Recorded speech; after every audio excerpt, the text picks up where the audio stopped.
Hello everyone, very good morning. I hope you are fine. Welcome to Expert Classes by Manju ma'am.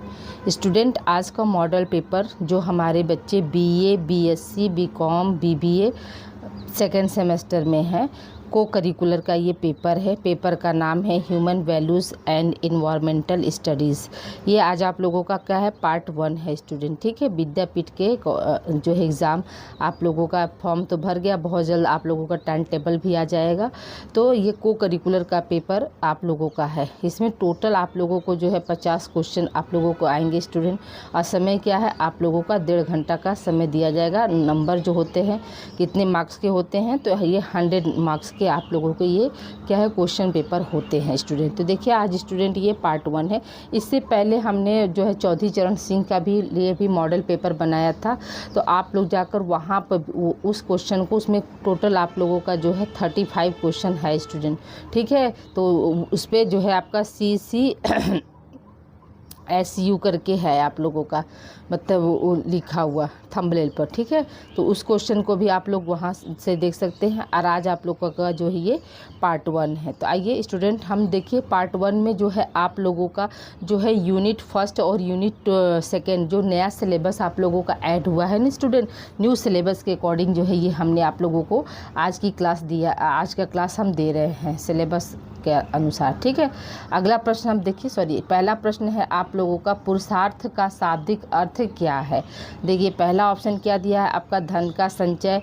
दूसरा option है मानव जीवन का लक्ष्य या उद्देश्य। तीसरा ऑप्शन है पुनर्जन्म का चक्र। चौथा ऑप्शन है वेदों का अध्ययन। तो यहाँ पे क्या हो जाएगा स्टूडेंट, आप लोगों का फर्स्ट ऑप्शन सही हो जाएगा कि पुरुषार्थ का शाब्दिक अर्थ होता है मानव जीवन का लक्ष्य या उद्देश्य। ठीक है, अगले प्रश्न की ओर बढ़ते हैं। क्वेश्चन नंबर 2 देखते हैं। सेकंड क्या है आपका, पुरुषार्थ शब्द किन 2 संस्कृत शब्दों के मेल से बना है। पहला ऑप्शन है पूरा प्लस अर्थ। दूसरा ऑप्शन है पुरुष प्लस अर्थ। तीसरा ऑप्शन है पूर्व प्लस अर्थ। चौथा ऑप्शन है इनमें से कोई नहीं। तो हम क्या बताएंगे स्टूडेंट, इस प्रश्न का आंसर जो है पुरुषार्थ शब्द जो है संस्कृत के 2 शब्दों से मिलकर बना है। आपका कौन सा, पुरुष प्लस अर्थ से। अगले प्रश्न की ओर बढ़ते हैं। अगला प्रश्न हमारा क्या, हिंदू मान्यता के अनुसार पुरुषार्थ की अवधारणा का मुख्य उद्देश्य क्या है। ठीक है, अवधारणा का क्या है, मुख्य उद्देश्य क्या है। पहला ऑप्शन क्या है, केवल संन्यास की प्रेरणा देना। दूसरा ऑप्शन है मनुष्य को संतुलित, सुखी और सार्थक जीवन जीने की दिशा देना। तीसरा ऑप्शन है केवल धन संचय करना। और चौथा ऑप्शन इनमें से कोई नहीं। तो यहाँ पे क्या हो जाएगा स्टूडेंट, आपका जो है सेकेंड ऑप्शन सही हो जाएगा कि मनुष्य को संतुलित, सुखी और सार्थक जीवन देने की दिशा होती है क्या, जो है पुरुषार्थ की अवधारणा का मुख्य उद्देश्य। अगले प्रश्न की ओर बढ़ते हैं। अगला प्रश्न हमारा क्या कर रहा है, क्वेश्चन नंबर देखिए 4 है आप लोगों का कि शारीरिक सुख, आनंद, प्रेम और सौंदर्य की इच्छा पुरुषार्थ के किस भाग को दर्शाती है। पहला ऑप्शन क्या है आपका, काम है। दूसरा ऑप्शन अर्थ। तीसरा ऑप्शन मोक्ष। चौथा ऑप्शन धर्म। तो यहाँ पे क्या हो जाएगा स्टूडेंट, आपका जो है काम जो है क्या है, पुरुषार्थ का के लिए जो है सुख का, ठीक है, आनंद, प्रेम और सौंदर्य की इच्छा जो है दर्शाती है। अगले प्रश्न की ओर बढ़ते हैं। अगला प्रश्न हमारा क्या है, हिंदू दर्शन के अनुसार मानव जीवन का अंतिम और सर्वोच्च लक्ष्य क्या है। ठीक है, हिंदू दर्शन यानी हिंदू फिलॉसफी के अनुसार जो है मानव का अंतिम और सर्वोच्च लक्ष्य क्या है। पहला ऑप्शन क्या है धर्म।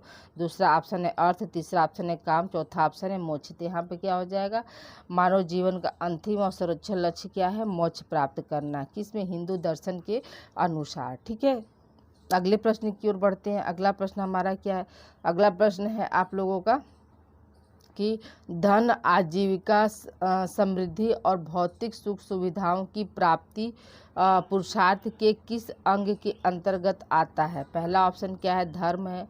ठीक है, धन है यहाँ पर, सॉरी धन है, हम धर्म पढ़ दिए, यहाँ पर ये धन था। ठीक है, अर्थ है। दूसरा ऑप्शन काम। तीसरा ऑप्शन है मोक्ष। तो यहाँ पे क्या हो जाएगा स्टूडेंट, आपका जो है अर्थ वाला ऑप्शन यहाँ पे सही हो जाएगा कि धन, आजीविका, समृद्धि, भौतिक सुख सुविधाओं की प्राप्ति के लिए पुरुषार्थ का में किस अंग के अंतर्गत आता है, तो अर्थ के। अर्थ का मतलब ही होता है कि धन कमाना। ठीक है, अब देखिए भौतिक सुख सुविधाओं का मतलब क्या होता है, भौतिक सुख सुविधाओं का मतलब होता है कि जो आप ले रहे, जैसे कि गर्मी है, ठीक है, गर्मी में कूलर, एसी, पंखा ये सब की ज़रूरत होती है। ये सब क्या भौतिक वस्तुएं हैं। कहीं जाना है, आप क्या है मतलब मोटर गाड़ी ये सब का जो है यूज कर रही है, ये सब क्या आपका भौतिक सुख सुविधाएं हैं। अगले प्रश्न की ओर बढ़ते हैं। अगला प्रश्न हमारा क्या है, पुरुषार्थ चतुष्ट के 4 अंग कौन से हैं। ठीक है, पुरुषार्थ चतुष्ट के 4 अंग कौन से हैं। पहला ऑप्शन क्या है, धर्म, अर्थ, कर्म, मोक्ष।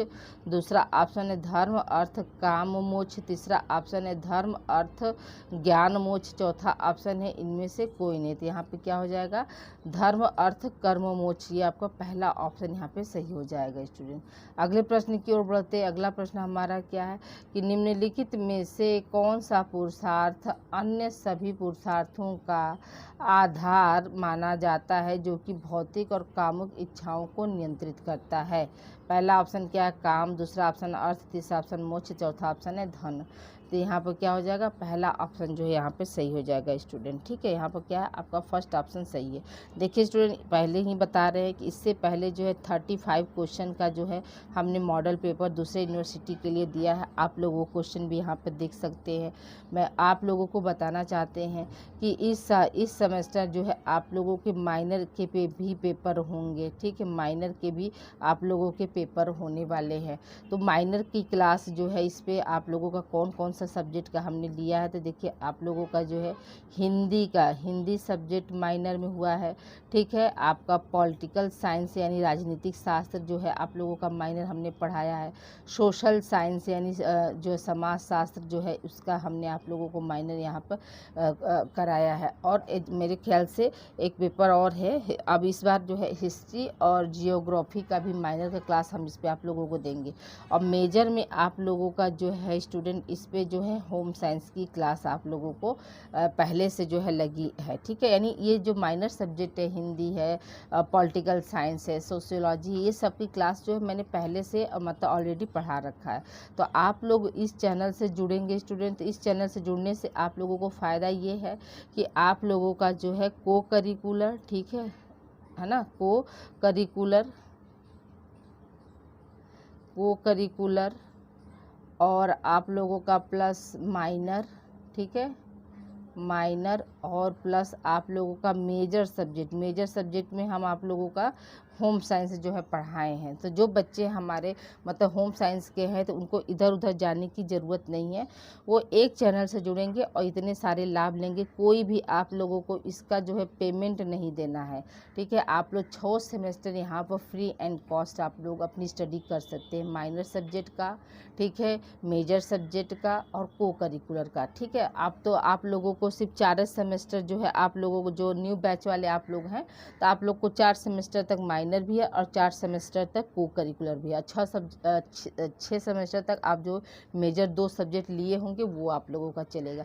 तो 4 सेमेस्टर जो है माइनर और को करिकुलर का कोई टेंशन नहीं लेना है, क्योंकि इस चैनल पर जो है आप लोगों के माइनर सब्जेक्ट, को करिकुलर सब आप लोगों को हम पढ़ा दिए हैं। ठीक है, तो आप लोग प्लीज़ चैनल को ज़्यादा से ज़्यादा आप लोग शेयर करिए, वीडियो को शेयर करिए, लाइक करिए और सब बच्चों तक पहुंचाइए, ताकि हर जो है ये इनका लाभ जो है आप लोगों को सभी बच्चों को मिल सके। तो आइए देखिए अगला प्रश्न हमारा क्या है, प्राचीन काल में शिक्षा कहाँ प्रदान की जाती थी। राजमहलों में, आश्रमों में, व्यावसायिक केंद्रों में, मंदिरों में। तो यहाँ पर क्या हो जाएगा, आपका आंसर क्या हो जाएगा, प्राचीन काल में जो शिक्षा थी वो कहाँ प्रदान की जाती थी, आश्रम में। ठीक है, अगले प्रश्न की ओर चलते हैं। अगला प्रश्न हमारा क्या है, प्राचीन भारतीय आश्रम पद्धति में शिक्षा की शुरुआत किस संस्कार से होती थी। पहला ऑप्शन क्या, समावर्तन संस्कार। दूसरा ऑप्शन उपनयन संस्कार। तीसरा ऑप्शन विवाह संस्कार। चौथा ऑप्शन इनमें से कोई नहीं। तो यहाँ पे क्या हो जाएगा, उपनयन संस्कार आप लोगों का सेकेंड ऑप्शन यहाँ पे सही हो जाएगा। अगले प्रश्न की ओर बढ़ते हैं। अगला प्रश्न हमारा क्या है, प्राचीन काल में गुरु और शिष्य के बीच कैसा संबंध माना जाता था। पहला ऑप्शन क्या है, पिता और पुत्र जैसा। दूसरा ऑप्शन केवल स्वामी और सेवक जैसा, मित्र जैसा, नियुक्ता और कर्मचारी जैसा। तो यहाँ पे क्या हो जाएगा स्टूडेंट, प्राचीन काल में जो है गुरु और शिष्य के बीच क्या है, पिता और पुत्र जैसा क्या था, संबंध माना जाता था। अगले प्रश्न की ओर बढ़ते हैं। अगला प्रश्न हमारा क्या है, क्वेश्चन नंबर देखिए 12 क्या है, आश्रम व्यवस्था में ब्रह्मचर्य आश्रम की आयु की समानता क्या थी, ठीक है। मतलब जो आश्रम सब व्यवस्था थी तो उसमें जो है ब्रह्मचर्य जो है कि आयु क्या रखा गया था, क्वेश्चन आपका ये पूछ रहा है। पहला ऑप्शन है आपका 0 से 25 वर्ष, दूसरा ऑप्शन है 25 से 50 वर्ष, तीसरा ऑप्शन है 50 से 75 और चौथा ऑप्शन है 75 से 100। तो यहाँ पर क्या हो जाएगा, आपका पहला ऑप्शन सही हो जाएगा कि 0 से 25 वर्ष तक जो था आश्रम में क्या ब्रह्मचर्य की जो है आयु निर्धारित किया गया था। अगले प्रश्न की ओर बढ़ते हैं। अगला प्रश्न हमारा क्या, प्राचीन आश्रमों में शिक्षा समाप्ति के बाद कौन सा संस्कार दिया जाता था। पहला ऑप्शन क्या है, उपनयन संस्कार, दूसरा ऑप्शन है समावर्तन संस्कार, तीसरा ऑप्शन है नामकरण संस्कार और चौथा ऑप्शन है वेदारंभ संस्कार। तो यहाँ पे क्या हो जाएगा स्टूडेंट, आपका समावर्तन संस्कार हो जाएगा, ठीक है। अगले प्रश्न की ओर बढ़ते हैं। अगला प्रश्न हमारा क्या है, अगला प्रश्न देखिए क्या है, वर्तमान समय में उत्तर प्रदेश सरकार द्वारा संचालित आवासीय विद्यालय को क्या कहा जाता है, ठीक है। जो आवासीय विद्यालय है उनको जो है किस नाम से बुलाते हैं, आपका प्रश्न यहाँ पे ये पूछ रहा है स्टूडेंट। देखिए पहला ऑप्शन क्या है, कस्तूरबा गांधी विद्यालय, दूसरा ऑप्शन है राजकीय आश्रम पद्धति विद्यालय, तीसरा ऑप्शन है नवोदय विद्यालय, चौथा ऑप्शन है एकलव्य मॉडल स्कूल। तो यहाँ पे क्या हो जाएगा, आपका राजकीय आश्रम पद्धति हो जाएगा। अगले प्रश्न की ओर बढ़ते हैं। अगला प्रश्न हमारा क्या है, भगवत गीता के अनुसार निष्काम कर्म का मूल अर्थ क्या है। पहला ऑप्शन क्या, कर्म का पूर्णतः त्याग कर देना, दूसरा ऑप्शन है बिना किसी उद्देश्य और लक्ष्य के कार्य करना,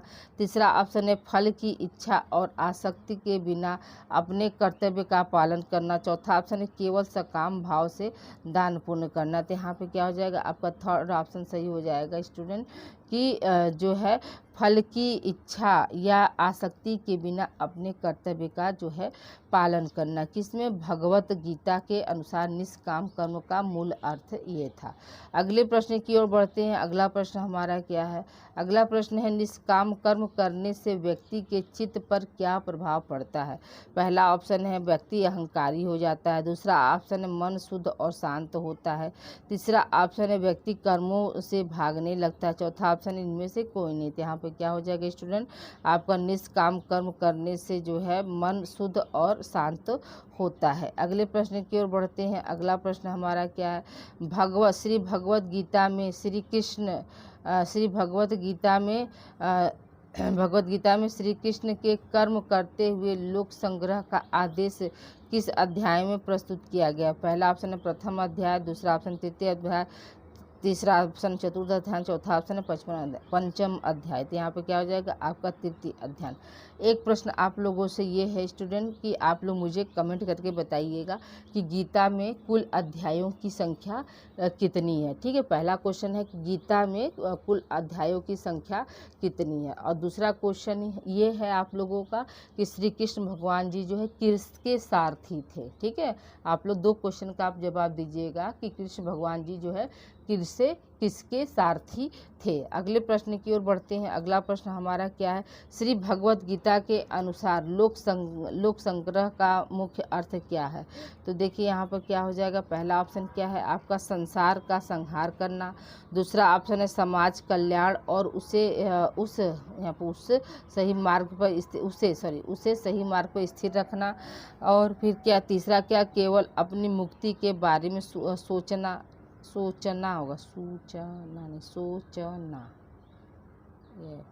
ठीक है, और भौतिक वस्तुओं का संग्रह। यहाँ पर क्या हो जाएगा, आपका सेकेंड ऑप्शन सही हो जाएगा, समाज कल्याण और उसे सही मार्ग पर स्थिर बनाए रखना। ये आपका क्या, सेकेंड ऑप्शन सही हो जाएगा। अगले प्रश्न की ओर बढ़ते हैं। अगला प्रश्न हमारा क्या है कि भगवत गीता किस स्थिति में अर्जुन को उपदेश देता है। कक्षा में, ठीक है, यात्रा के दौरान, युद्ध भूमि में, मानसिक संकट के समय, ज्ञान का समय। तो यहाँ पर क्या हो जाएगा स्टूडेंट, युद्ध भूमि में, मानसिक संकट के समय। अगले प्रश्न की ओर बढ़ते हैं। अगला प्रश्न हमारा क्या है, विषाद योग किस विषय पर आधारित है। विषाद योग जो है किस विषय पर आधारित है। पहला ऑप्शन क्या है, मानसिक श्रम, दुविधा, अवसाद, दूसरा ऑप्शन है कर्म और कर्तव्य। तीसरा ऑप्शन है ध्यान और साधना। चौथा ऑप्शन है श्रेष्ठ नेतृत्व। यहाँ पे क्या है विषाद जो हो जाएगा वो क्या है, पहला ऑप्शन यहाँ पे सही हो जाएगा कि मानसिक श्रम, दुविधा और अवसाद पर जो है विषाद योग का जो है विषय आधारित होता है। अगले प्रश्न की ओर बढ़ते हैं। अगला प्रश्न हमारा क्या है, कर्म योग का मुख्य संदेश क्या है। पहला ऑप्शन क्या है आराम करना। दूसरा ऑप्शन है दूसरों का काम करना। तीसरा ऑप्शन है फल की चिंता किए बिना कर्तव्य का पालन करना। चौथा ऑप्शन है केवल पूजा पाठ करना। तो यहाँ पे क्या हो जाएगा आपका थर्ड ऑप्शन सही हो जाएगा कि फल की चिंता किए बिना कर्तव्य का पालन करना। अगले प्रश्न की ओर बढ़ते हैं। अगला प्रश्न क्या है, ज्ञान योग ज्ञान योग किससे संबंधित होगा। यहाँ पर किससे हो जाएगा, ठीक है संबंधित है, ठीक है ज्ञान योग किससे संबंधित, ये प्रश्न आप बना लीजिएगा। पहला ऑप्शन क्या है शारीरिक शक्ति। दूसरा ऑप्शन है धन संचय। तीसरा ऑप्शन है सच्चे ज्ञान का महत्व। चौथा ऑप्शन है इनमें से कोई नहीं। तो यहाँ पे क्या हो जाएगा स्टूडेंट आपका जो है सच्चे ज्ञान का महत्व जो है आप लोगों का ज्ञान योग से संबंधित है। अगले प्रश्न की ओर बढ़ते हैं। अगला प्रश्न हमारा क्या है, गीता के अनुसार मनुष्य का सबसे बड़ा शत्रु कौन है। गीता के अनुसार मनुष्य का सबसे बड़ा शत्रु कौन है। तो पहला ऑप्शन क्या है मित्र है। दूसरा ऑप्शन है इच्छाएं और अस्थिर मन। तीसरा ऑप्शन है धन की कमी। चौथा ऑप्शन है तकनीकी। तो यहाँ पे क्या हो जाएगा इच्छाएं और अस्थिर मन, ठीक है। अगले प्रश्न की ओर पढ़ते हैं। अगला प्रश्न हमारा क्या है कि बौद्ध धर्म के मुख्य आधार क्या है। बौद्ध धर्म के मुख्य आधार क्या है। पहला ऑप्शन क्या है दुख और दुख का कारण। दूसरा ऑप्शन है दुख का निवारण। तीसरा ऑप्शन है दुख निवारण का मार्ग। चौथा ऑप्शन है उपरोक्त सभी। तो देखिए यहाँ पे क्या बौद्ध धर्म का मुख्य आधार यहाँ पे क्या हो जाएगा स्टूडेंट, यहाँ पर हो जाएगा दुख और दुख का कारण जो है दुख का निवारण, दुख का मार्ग। यहाँ पर क्या हो जाएगा चौथा ऑप्शन से हो जाएगा उपरोक्त सभी। अगले प्रश्न का आंसर देखते हैं, सॉरी अगले प्रश्न पर चलते हैं स्टूडेंट, ठीक है। चार आर्य सत्य किस धर्म से संबंधित हैं, ठीक है ये इंपॉर्टेंट क्वेश्चन है आप लोगों का। चार आर्य सत्य किस धर्म से संबंधित है। पहला ऑप्शन क्या बौद्ध धर्म, जैन धर्म, हिंदू धर्म और इनमें से कोई नहीं। तो जो चार आर्य हैं वो क्या है आपके बौद्ध धर्म से संबंधित है, यानी ऑप्शन पहला यहाँ पे सही हो जाएगा। अगले प्रश्न की ओर बढ़ते हैं। अगला प्रश्न हमारा क्या है, जैन दर्शन का मूल सिद्धांत में कितने तत्व हैं। पहला ऑप्शन क्या 4, दूसरा 5, तीसरा 9, चौथा आपका 8। तो यहाँ पे क्या हो जाएगा 9 तत्व, यानी थर्ड ऑप्शन। जैन धर्म दर्शन का मूल सिद्धांत में कितने तत्व हैं, तो 9 तत्व हैं। अगले प्रश्न की ओर बढ़ते हैं। अगला प्रश्न हमारा क्या है, जैन धर्म का मूल सिद्धांत में तत्व शामिल है, ठीक है कौन कौन तत्व शामिल है। तो पहली बात तो जैन धर्म के दर्शन में क्या है 9 तत्व हैं, ठीक है ये याद रखिएगा। उसमें देखिए पहला ऑप्शन क्या है जीव, आजीव, आश्रव। दूसरा ऑप्शन है बंद, संवर, निर्जरा। तीसरा ऑप्शन है मोक्ष, पुण्य, पाप और चौथा ऑप्शन है पुरुष सभी। ये देखिए आपके टोटल जो है 9 यहाँ पर तत्व हमने एक जगह दे दिया, ठीक है। ये 9 तत्व आप लोग अच्छे से इसको कॉपी में लिख कर रट जाइएगा, ठीक है। क्या जैन दर्शन का मूल जो है सिद्धांत में तत्व कितने शामिल है, ठीक है। अगले प्रश्न की ओर बढ़ते हैं। अगला प्रश्न हमारा क्या है, निम्नलिखित में से कौन सा विकल्प 4 आर्य सत्यों का हिस्सा नहीं है, ठीक है। नहीं है शब्द पर विशेष ध्यान दीजिएगा। अगला ऑप्शन क्या है दुख है, समुदाय है, अहिंसा है और मार्ग है। तो यहाँ पे क्या हो जाएगा अहिंसा जो है वो आपका क्या है 4 आर्य सत्यों में जो है शामिल नहीं है। अगले प्रश्न की ओर बढ़ते हैं। अगला प्रश्न हमारा क्या है, 4 आर्य सत्यों का उपदेश महात्मा बुद्ध द्वारा कहाँ दिया गया था। पहला ऑप्शन क्या बोध गया, दूसरा सारनाथ, तीसरा कुशीनगर, चौथा ऑप्शन लुम्बिनी। तो यहाँ पे क्या हो जाएगा स्टूडेंट आपका जो है सारनाथ में जो है इन्होंने 4 आर्य सत्यों का जो है उपदेश दिया था। किसने दिया था, महात्मा बुद्ध ने। अगले प्रश्न की ओर बढ़ते हैं। अगला प्रश्न हमारा क्या है कि चौथे आर्य सत्य के निवारण के लिए कौन सा मार्ग बताया गया। पहला ऑप्शन क्या है पंचशील सिद्धांत। दूसरा ऑप्शन अष्टांगिक मार्ग। तीसरा ऑप्शन त्रिरत्न मार्ग। चौथा ऑप्शन है वेदों का मार्ग। तो यहाँ पे क्या हो जाएगा स्टूडेंट आपका अष्टांगिक मार्ग हो जाएगा, ठीक है। यानी क्वेश्चन नंबर 30 का क्या है, आप लोगों का जो आंसर कौन सा हो जाएगा, आप लोगों का सेकेंड ऑप्शन यहाँ पे सही हो जाएगा। अगले प्रश्न की ओर बढ़ते हैं। अगला प्रश्न हमारा क्या है, क्वेश्चन नंबर 31 देखते हैं। दूसरे आर्य सत्य यानी समुदाय के अनुसार दुख का मूल कारण क्या है। पहला ऑप्शन क्या है, अज्ञानता और इच्छा। दूसरा ऑप्शन है पूर्व जन्म के पाप। तीसरा ऑप्शन तृष्णा और इच्छाओं का त्याग। चौथा ऑप्शन तीर्थ यात्रा करके। तो यहाँ पे क्या हो जाएगा, आपका पहला ऑप्शन सही हो जाएगा, अज्ञानता और इच्छा। ठीक है, अज्ञानता और इच्छा, ये पहला ऑप्शन सही हो जाएगा। अगले प्रश्न की तरफ हम बढ़ते हैं। अगला प्रश्न हमारा क्या है, क्वेश्चन नंबर देखिए 30 आप लोगों का क्या कह रहा है। क्वेश्चन नंबर 30 देखिए यहाँ पे,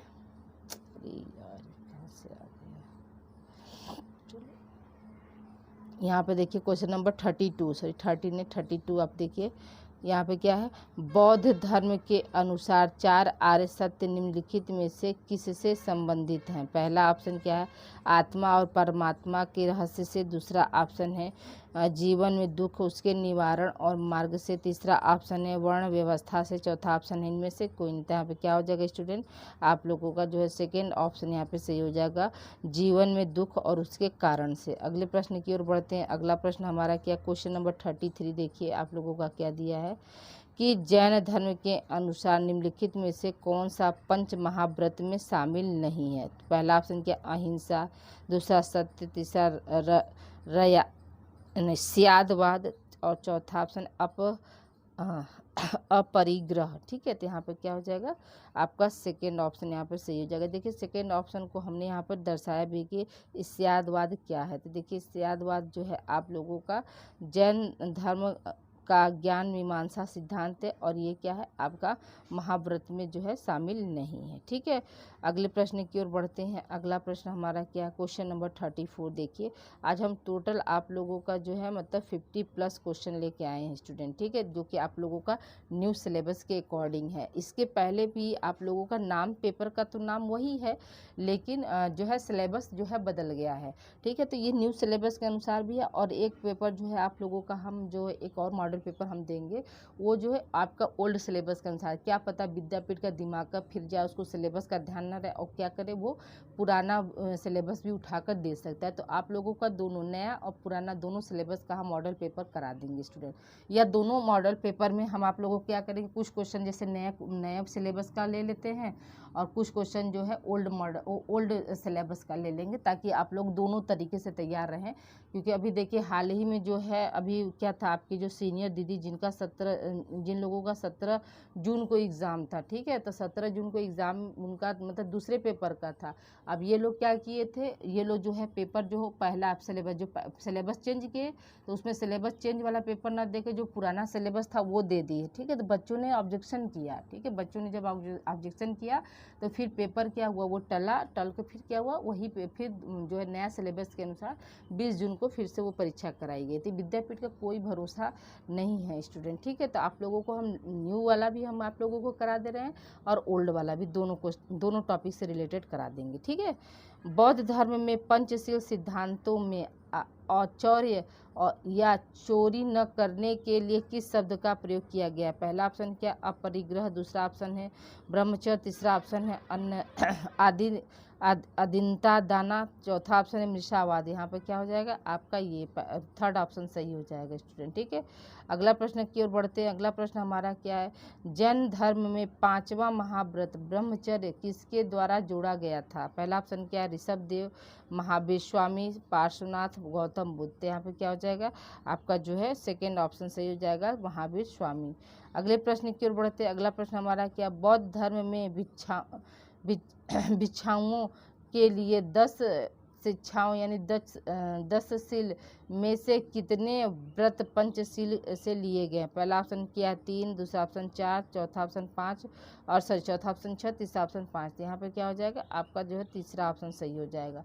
अगले प्रश्न की ओर बढ़ते हैं। अगला प्रश्न हमारा क्या, अपरिग्रह का जैन धर्म में क्या अर्थ है। ठीक है, अपरिग्रह का जैन धर्म में क्या अर्थ है? हिंसा न करना, चोरी न करना, सत्य बोलना, संपत्ति का संचय न करना। यहाँ पे क्या हो जाएगा? आपका चौथा ऑप्शन यहाँ पे सही हो जाएगा, संपत्ति का संचय न करना। अगले प्रश्न की ओर बढ़ते हैं। अगला प्रश्न हमारा क्या? बौद्ध धर्म में पंचशील सिद्धांत में कौन से तत्व शामिल हैं? पहला ऑप्शन क्या? अहिंसा, दूसरा ऑप्शन असत्य, तीसरा ऑप्शन है ब्रह्मचर्य और सत्य, चौथा ऑप्शन है नशा निषेध, पांचवा क्या? उपरोक्त सभी। तब देखिए पंचशील जो है सिद्धांत को हमने एक जगह, ये पांचों क्या है आपके जो है सिद्धांत है स्टूडेंट, इसको आप लोग अच्छे से याद कर लीजिएगा कि बौद्ध धर्म में पंचशील सिद्धांत में कौन कौन से तत्व आते हैं। तो यही पांचों आपके रहेंगे, ठीक है।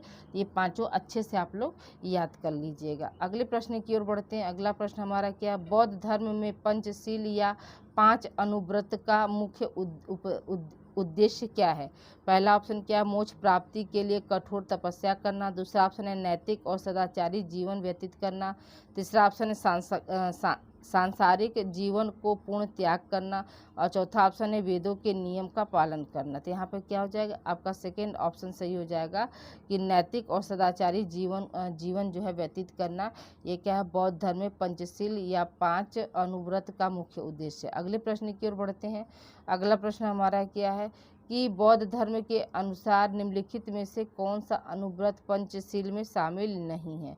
पहला ऑप्शन क्या? अहिंसा, दूसरा ऑप्शन चोरी न करना, तीसरा ऑप्शन संपत्ति का संचय न करना या अपरिग्रह, और चौथा ऑप्शन है ब्रह्मचर्य। यहाँ पे क्या हो जाएगा? आपका थर्ड ऑप्शन सही हो जाएगा, ठीक है। थर्ड ऑप्शन यानी संपत्ति का संचय न करना। अगले प्रश्न की ओर बढ़ते हैं। अगला प्रश्न हमारा क्या है? क्वेश्चन नंबर देखिए आप लोगों का 41 है। 41 में क्या कहा जा रहा है? बौद्ध धर्म का प्रथम अनुव्रत अहिंसा का क्या अर्थ है? पहला ऑप्शन क्या? किसी भी जीव को न सताना या हत्या न करना, दूसरा ऑप्शन केवल शाकाहारी भोजन करना, तीसरा ऑप्शन किसी की निंदा न करना, चौथा ऑप्शन है युद्ध में भाग लेना। तो यहाँ पे क्या हो जाएगा? आपका जो है पहला ऑप्शन सही हो जाएगा, किसी भी जीव को न सताना और न ही क्या है उसको हत्या करना। अगले प्रश्न की ओर बढ़ते हैं। अगला प्रश्न हमारा क्या है? पंचशील, बौद्ध धर्म में पंचशील अस्तय का अर्थ है? पहला ऑप्शन क्या है? सच बोलना, दूसरा ऑप्शन चोरी न करना, तीसरा ऑप्शन है अहिंसा का पालन करना, चौथा ऑप्शन है दान देना। तो यहाँ पे क्या हो जाएगा? आपका सेकेंड ऑप्शन यहाँ पे सही हो जाएगा, चोरी न करना। किसका जो है अर्थ है? आपका असत्य का। अगले प्रश्न की ओर बढ़ते हैं। अगला प्रश्न हमारा क्या? 43। देखिए आप लोगों का क्वेश्चन क्या कर रहा है स्टूडेंट। 43 में है कि बौद्ध अनुयायियों के लिए 5वां अनुव्रत किस चीज़ के निषेध से संबंधित है? तो पहला ऑप्शन क्या है? झूठ बोलने से, दूसरा ऑप्शन है मांस खाने से, तीसरा ऑप्शन मादक पदार्थ और शराब का सेवन, चौथा ऑप्शन इनमें से कोई नहीं। तो यहाँ पे क्या हो जाएगा? आपका थर्ड ऑप्शन सही हो जाएगा कि मादक पदार्थ और शराब के सेवन से। अगले प्रश्न की ओर बढ़ते हैं। अगला प्रश्न हमारा क्या है? मैत्री और करुणा का अभ्यास करने वाले बोधिसत्व का निम्नलिखित में से किस ग्रंथ में सबसे जो है प्रमुख रूप से दर्शाया गया? पहला ऑप्शन क्या है? जातक कथा है, दूसरा ऑप्शन विनय पिटक, तीसरा ऑप्शन अभिधम पिटक, और चौथा ऑप्शन है इनमें से कोई नहीं। यहाँ पे क्या हो जाएगा? आपका जातक कथा है। अगले प्रश्न की ओर बढ़ते हैं। अगला प्रश्न क्या है? बौद्ध धर्म में मैत्री की अवधारणा का मुख्य उद्देश्य क्या है? पहला ऑप्शन क्या है? केवल अपने परिवार से प्रेम करना, दूसरा ऑप्शन है सभी जीवों के प्रति स्वार्थ प्रेम और सद्भावना रखना, तीसरा ऑप्शन है शत्रुओं के प्रति बैर भाव रखना, और चौथा ऑप्शन है इनमें से कोई नहीं। तो यहाँ पर क्या हो जाएगा? आपका सेकेंड ऑप्शन सही हो जाएगा कि सभी जीवों के प्रतिनिधि स्वार्थ प्रेम और सद्भावना रखना। अगले प्रश्न की ओर बढ़ते हैं। देखिए अब यहाँ से क्या है, आप लोगों को हम प्रीवियस ईयर पेपर यहाँ पर सॉल्व करा दिए हैं, ठीक है, यानी जो पहले पुराने सिलेबस के अकॉर्डिंग जो क्वेश्चन था। भारत में वायु गुणवत्ता सूचांक यानी AQI कौन जारी करता है? पहला ऑप्शन क्या है? आपका WHO, दूसरा ऑप्शन है CPCB, तीसरा ऑप्शन है IPCC, और चौथा ऑप्शन है UNEP। तो यहाँ पे क्या हो जाएगा? आपका सेकेंड ऑप्शन से हो जाएगा CPCB, ठीक है। और ये आपका इसका फुल फॉर्म आप लोग हमको लिख कर बताएंगे, ठीक है। अंग्रेजी में, हिंदी में तो दिया ही है, इसका इंग्लिश में फुल फॉर्म आप हमको लिखकर बताएंगे। तीसरा क्वेश्चन आप लोगों का, 3 क्वेश्चन हमने आप लोगों से पूछा, ठीक है। पहला क्या पूछा आप लोगों को कि गीता में कुल कितने अध्याय हैं। दूसरा क्वेश्चन था कि महाभारत में जो है श्री कृष्ण भगवान जी किसके साथी थे। और तीसरा क्या, AQI का जो है फुल फॉर्म। अगले प्रश्न की ओर बढ़ते हैं। अगला प्रश्न हमारा क्या है, राष्ट्रीय हरित न्यायाधिकरण यानी NGT किस वर्ष स्थापित हुआ। पहला ऑप्शन क्या, 2005, 2010, 2014 और 2012। तो यहाँ पर क्या हो जाएगा स्टूडेंट, आप लोगों का 2010 में NGT को जो है क्या किया गया था, लागू किया गया था। अगले प्रश्न की ओर बढ़ते हैं। अगला प्रश्न क्या है, EIA किनके लिए अनिवार्य है, ठीक है। पहला ऑप्शन क्या है आपका, छोटी दुकानें। दूसरा ऑप्शन लघु निर्माण। तीसरा ऑप्शन बड़ी विकास परियोजनाएं। चौथा ऑप्शन है गृह निर्माण। तो यहाँ पर क्या हो जाएगा आपका जो है थर्ड ऑप्शन सही हो जाएगा। अगले प्रश्न की ओर बढ़ते हैं।